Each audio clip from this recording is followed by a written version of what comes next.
This is Zero Tolerance on the Sega Megadrive.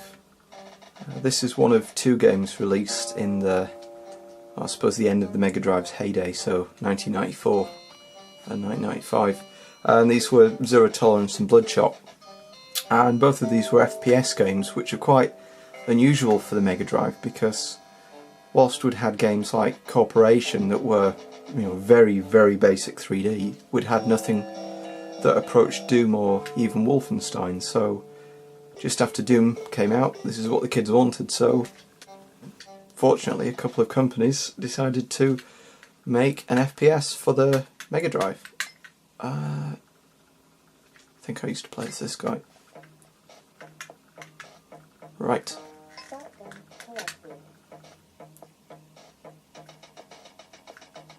So the idea is that you have to clear the level out of intruders. You wouldn't want to fall off there, would you? Right. The map's quite useful because you can predict the enemies. Shooting, shooting, shooting. Get him, yes. Stop dancing and shoot him.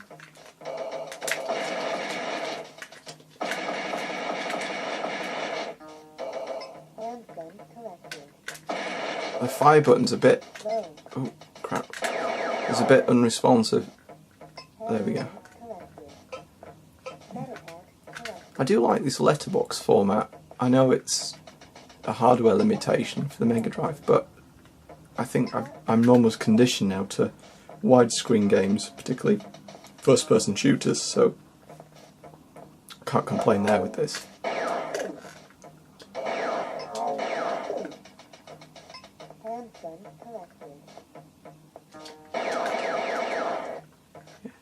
I think that's quite cool with this is, I suppose, in spite of the hardware limitations, this game throws out loads and loads of enemies at you, which is almost like, oh, shoot him then, get on with it, which is almost like, what was it called, Serious Sam, on the PC and Xbox and various other things. And in a way, I suppose a bit like Doom. Compared to Quake, I know Quake had a bad reputation, but Doom didn't really have that many enemies on the screen. I know Quake probably had about 4. Yeah, waffle.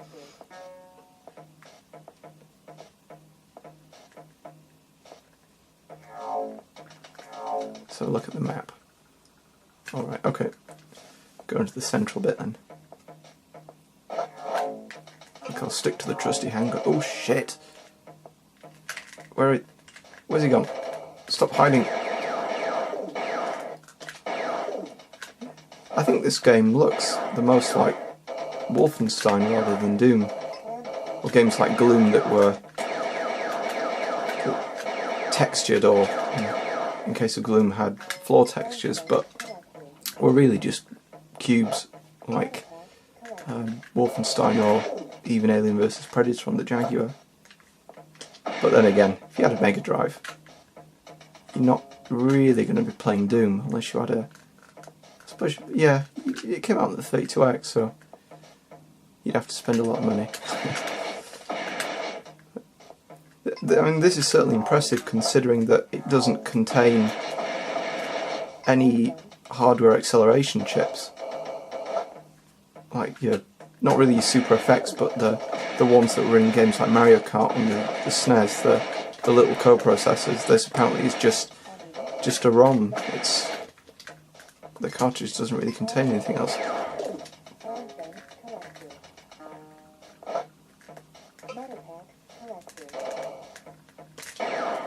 The cat. Ugh. Get him. Yeah. The aiming's a little bit loose, which is quite good, but the character walks like he's drunk half the time. You can...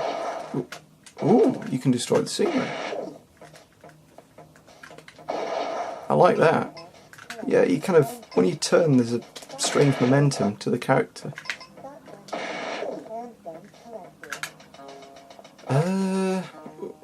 Two more. Feel a bit like Dirty Harry, just picking them off. I'm guessing I haven't seen Dirty Harry, but Clint Eastwood anyway. Get up off the floor.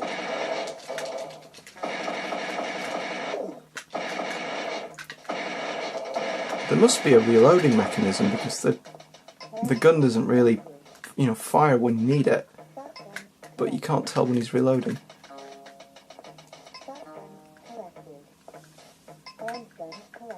That's a lot of bodies.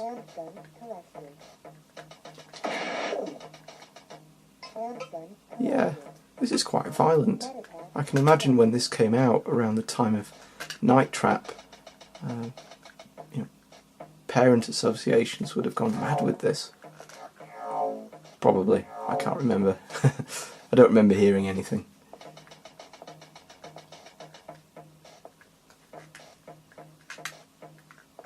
Not sure what the rating is on this game.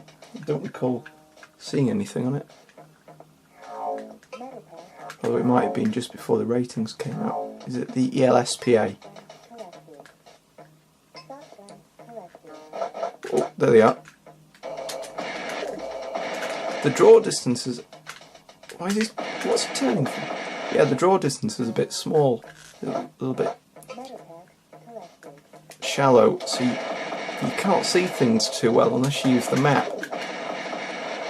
Which I suppose is part of the strategy. Right, there's one more. Ah, you can strafe with the A button. Ah, there's one more lurking somewhere. It's not in this bit, 'cause I've been here. There he is.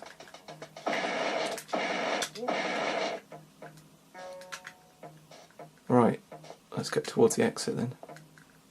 I do like the digitised speech, if I've not already said so.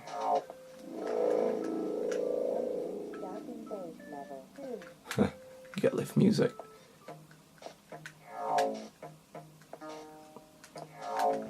I quite enjoyed this game when I first played it back in the day. It's quite long, but it's a little bit repetitive. But then again, I suppose no more repetitive than Wolfenstein.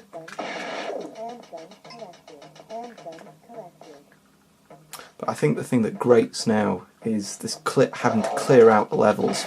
This was something that I hated with Phantasy Star Online on the Dreamcast, and I think after that it's just any game that I've played that has this mechanic just winds me up and reminds me of that game.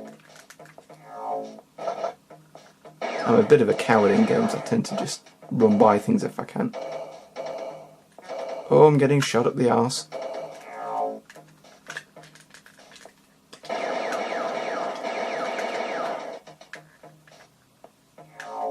Someone's hiding.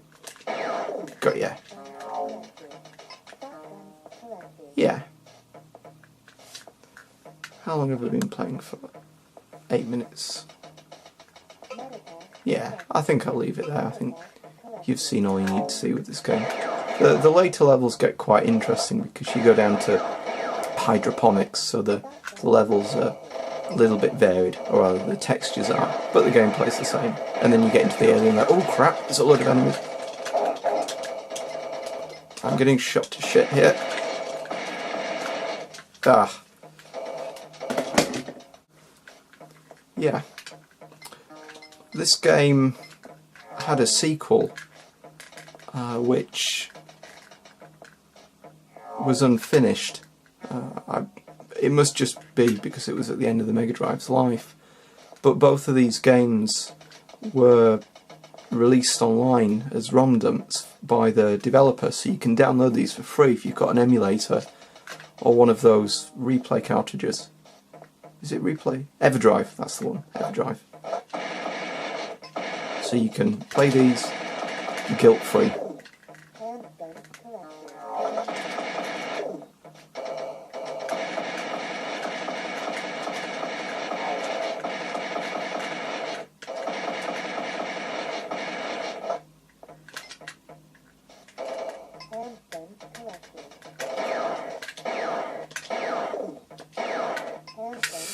Right, I think I've said everything I can think of with this game, so thanks for watching.